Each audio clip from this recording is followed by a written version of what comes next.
Hi everybody! So today's focus is going to be a clean with me video where I'm going to show you how I clean a part of my Ninja Foodi Grill. So I'm going to focus on showing you how I clean the grill and the pan that the grill sits in. I'll do a separate video that shows how I clean that mesh cover here as well as the inside of the Foodi, like the body of the Foodi, okay? I find the grill to be really difficult to clean.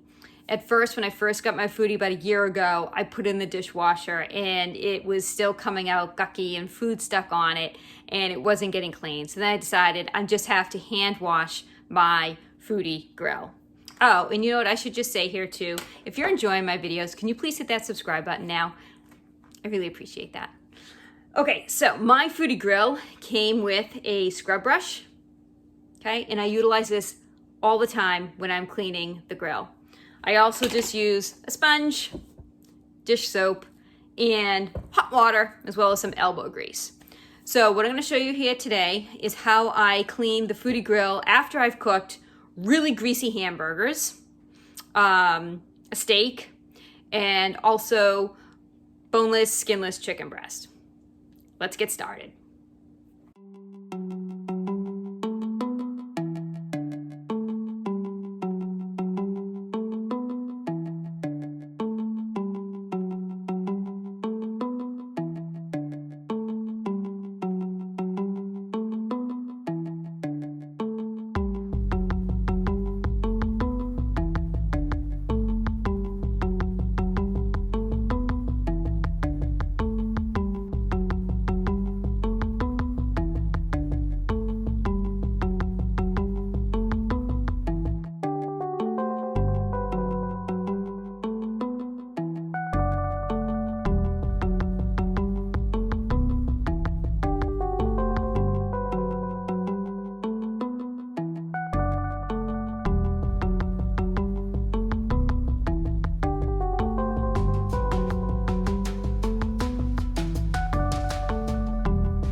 So thank you for watching how I clean my Ninja Foodi Grill. I hope it helps you as you're learning how to clean your Ninja Foodi Grill. And if you have any special suggestions or comments or like a trick or a tip that you have found works really well in cleaning your grill, please put in the comment section. I totally appreciate it. So stay tuned for more videos on how I clean the rest of my Ninja Foodi Grill, including the screen and also the interior of the grill. I can even do a video on how I clean my other Ninja Foodi, you know, the big spaceship looking one. I can do one of that too, if that's something that you would like. As always, if there's anything that you want me to clean or try, let me know, put it in the comments section, and I'll do my best to get a video out there of it. Okay, so thank you for watching. Please like, share, and subscribe. Have yourselves a great day.